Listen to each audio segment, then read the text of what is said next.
Bonjour, ici Mélanie Tremblay et bienvenue à la machine à écrire. À la leçon précédente, vous avez appris à reconnaître les propositions indépendantes. Dans cette leçon, vous apprendrez à identifier les propositions principales et les propositions subordonnées. Avant de commencer, faisons un bref retour sur la leçon précédente. Pour identifier le nombre de propositions indépendantes dans une phrase, il faut d'abord identifier les verbes conjugués. Chaque verbe conjugué se retrouve dans une proposition.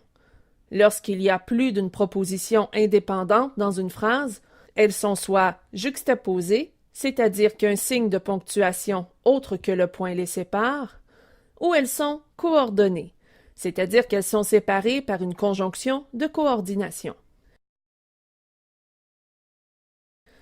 La méthode d'identification des propositions demeure la même dans les phrases où l'on retrouve une principale et une subordonnée.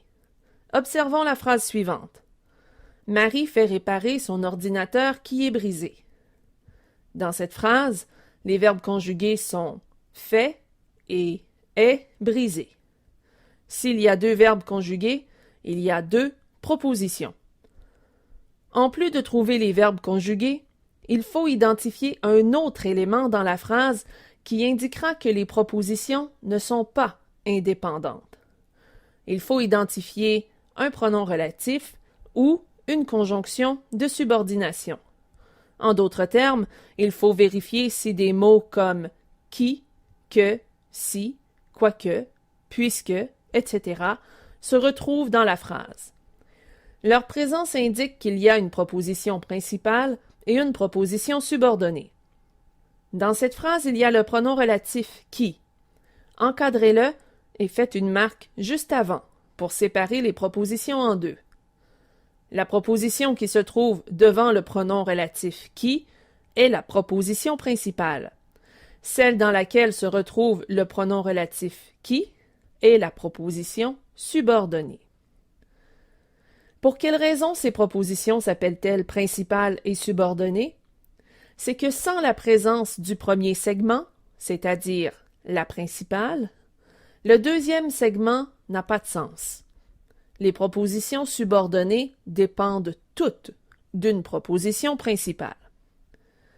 Un rédacteur qui sait identifier le nombre de propositions subordonnées dans une phrase est en mesure de déterminer si sa phrase est trop longue et si elle est facile à comprendre.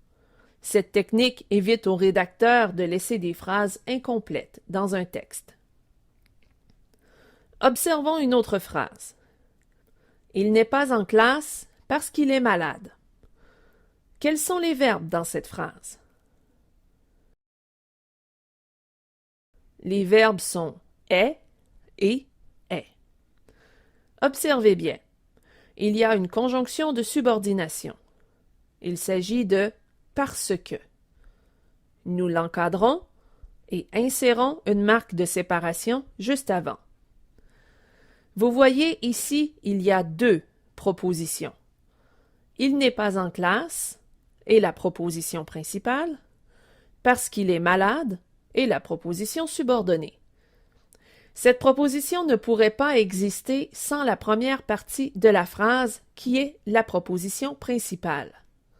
Parce qu'il est malade n'est pas une phrase en soi. À votre tour maintenant. Dans la phrase suivante, indiquez le nombre de propositions.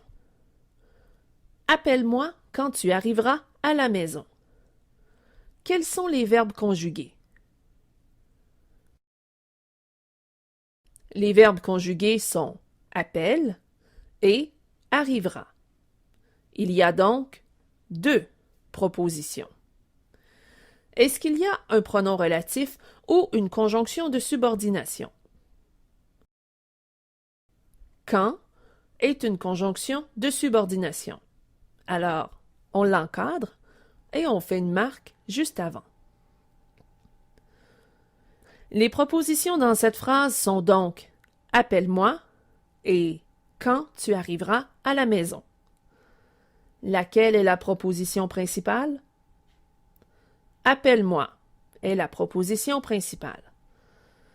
Donc, « quand tu arriveras à la maison » et la proposition subordonnée, parce qu'elle est introduite par la conjonction de subordination « quand ». Encore une fois, dans la phrase suivante, indiquez le nombre de propositions. Quoi que tu dises, quoi que tu fasses, tu seras toujours mon ami. Quels sont les verbes conjugués dans cette phrase? Les verbes conjugués sont disent, fasse et sera. Il y a donc 3 propositions. Est-ce qu'il y a un pronom relatif ou une conjonction de subordination? En fait, il y a 2 conjonctions de subordination, quoique et quoique. On les encadre et on divise. Les 2 propositions sont donc appelées propositions subordonnées conjonctives. La première, quoi que tu dises. La seconde, quoi que tu fasses. La proposition principale est donc tu seras toujours mon ami. Remarquez que dans cette phrase, la proposition principale est placée à la fin, une situation qui se produit fréquemment en français. Les propositions subordonnées conjonctives vont tout de même dépendre de la proposition principale, même si celle-ci est placée à la fin. Récapitulons. Pour identifier les propositions, il faut trouver les verbes conjugués et vérifier la présence d'un pronom relatif ou d'une conjonction de subordination, puis il faut séparer devant. Souvenez-vous qu'une proposition subordonnée dépend toujours d'une proposition principale. Voilà ce qui conclut cette leçon. Vous êtes maintenant invité à répondre au questionnaire mis à votre disposition. Joignez-vous à nous dans notre forum de discussion ou sur Facebook à l'adresse suivante. Ici Mélanie Tremblay. Merci d'avoir été des nôtres.